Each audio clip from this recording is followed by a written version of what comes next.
And since I have everyone's ear, and I probably won't get a chance like this ever again, I just want to say from the bottom of my heart, Rainbow Dash really is worst pony. As Buckball's popularity grows, a Scholastic League forms and pits Twilight's Friendship School against Celestia's Magic School for the inaugural game, with the best Buckball players in Equestria. Don't take my word for it, that's what Twilight said. Who also happen to be the best Buckball players in Equestria! See? Coaching the actual team, Rainbow Dash gets assigned to the cheer squad. It's a shame she has her interest elsewhere.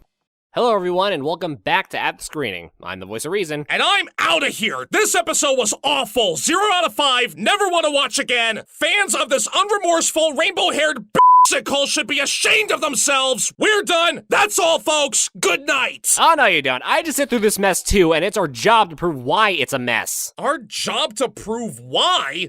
Dude, I think the audience is smart enough to see what's wrong with this mess. It's literally right in front of them without any form of subtlety whatsoever! Well, we can at least attempt to show that the episode isn't entirely the worst thing in the world, depending on what we each define the worst thing in the world is in regards to this show. Alright, fine. I'll be fair, and I'll succumb to the fact that this wasn't as bad as other atrocities that we've seen in the show. But I'm sorry, I just felt downright insulted watching 246 Great. I'll explain why a little later, but you thought last week's episode depressed you? Well, this week's episode downright angered me! And I completely understand why. I mean, it's got blue fur, a rainbow mane, and the worst case of hubris since Ballsable in the Welcome to the Show campaign. I get it! Not now, honey. Ivan and Abby for the win! I said not now, honey! Sorry, just... Wow, is this a bad one? I mean, props to Saberspark for not only predicting the future, apparently, but for further canonizing his Bronycon closing ceremony statement. 'Cause holy was Rainbow Dash the absolute worst here! I don't think I've ever seen her head this far up her own selfish plot since non-compete clause. I agree that was the most recent Rainbow's terrible behavior before this episode. For me, at least, the last one overall where she was the absolute worst was 28 Pranks Later. But this, I think, actually surpasses that. With 28 Pranks Later, I could say both parties, minus Pinkie Pie, shared some of the fault. With today's episode, all the hatred goes to Rainbow Dick. What makes this behavior even more insulting is, logically, Rainbow is the perfect hype pony. While she's known to boost her own ego plenty of times, imagine that Spark being coached to an entire team of hype boosters. Because everything's always awesome with you. Or 20% cooler. Or whatever. You're the most enthusiastic pony in Equestria when it's something you care about. I just wish we were one of those things. And you know what? Smolder is completely correct. Rainbow has always been a pony others can look up to because, while yes, she can and does hype up her own ego sometimes, there have been moments in the series where she drops the hubris to inspire others that she cares about, such as the Barrel Twins back in Rainbow Road Trip, and of course the biggest example being Scootaloo.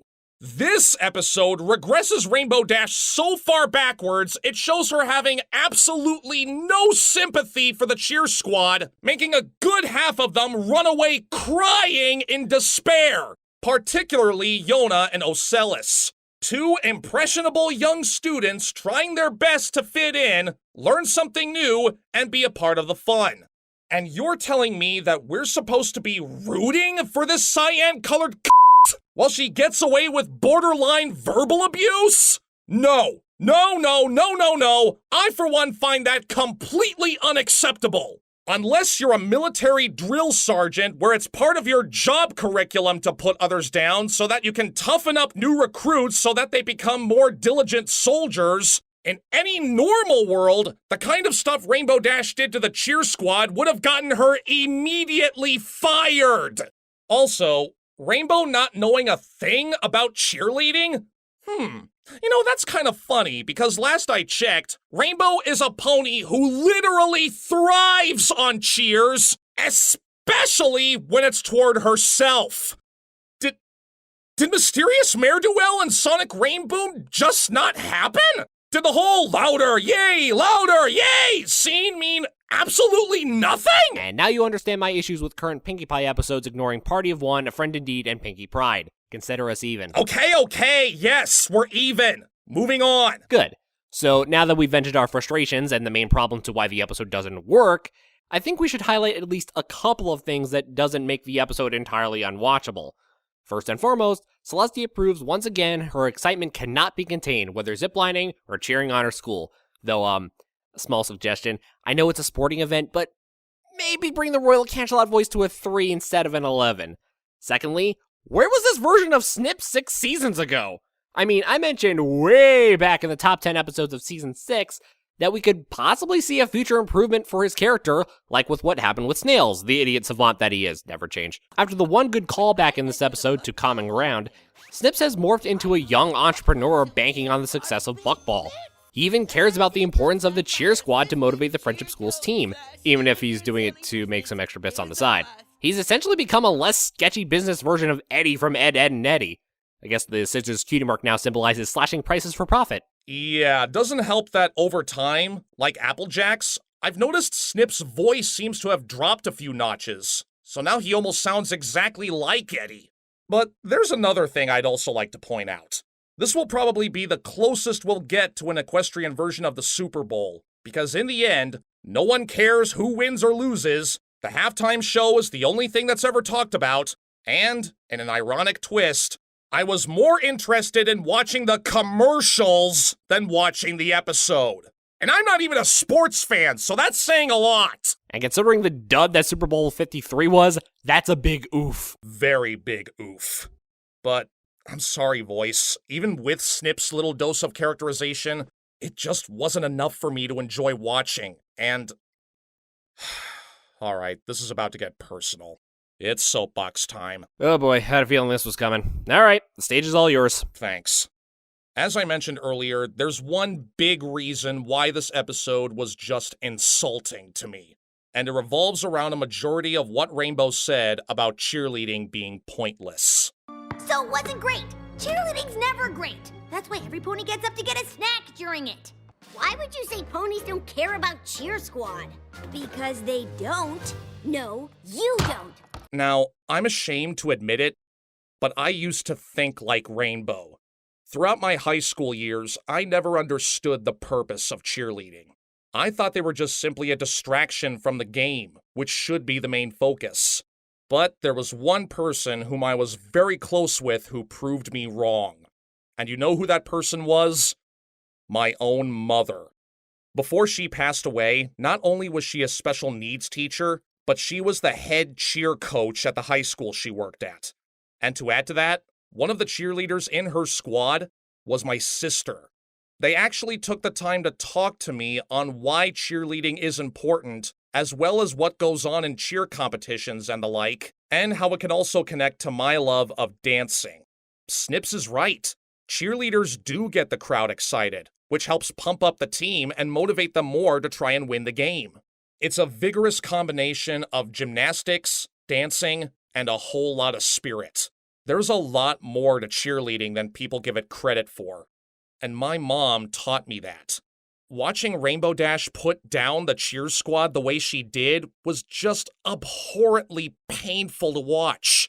Not only because I felt bad for the squad, but because it felt like Rainbow Dash was spitting in the face of me and my family. And the fact she barely showed any signs of remorse until they ran away crying just further proves how unsympathetic she can be. And at the end of the day, all this episode did was prove why Rainbow Dash is worst main 6. And with that speech, there's no other grade to give 246 great other than a hooves down. Even with the 2 bits of Celestia and Snips being bright spots, the episode was a mean-spirited mess that seems to forget who Rainbow Dash is in order for the plot to go forward. And unlike Student Council, where despite Starlight being the problem, but the only pony to fit the type of moral for the episode given her character, no one could fit this moral unless you chip away at their character with a hammer and chisel and force them to fit in with a hydraulic press. Exactly. Even when I first watched it, I thought Pinkie Pie would have been a better fit to coach the cheer squad. We've seen her as head cheerleader back in Rainbow Falls, And even EQG Pinky was head of a cheer club in Steps of Pep during the summertime shorts. But then I remembered Rainbow is one to thrive on cheering, especially in the episodes I mentioned earlier, and even with EQG Rainbow Dash doing the CHS rally song in friendship games. So, as bad as it is, Twilight was right. Rainbow really was the only pony fit for the job.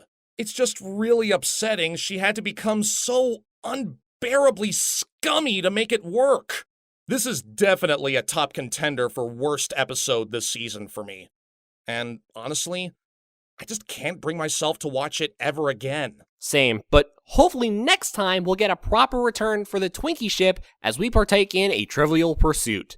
Actually, who's it being written by? Oh, of course, the one who wrote Once Upon a Zeppelin, the episode where apparently I'm the only one in the world that didn't like it. Oh boy. Should I get some extra Tylenol for you this time? No, just flash the end title card. The end.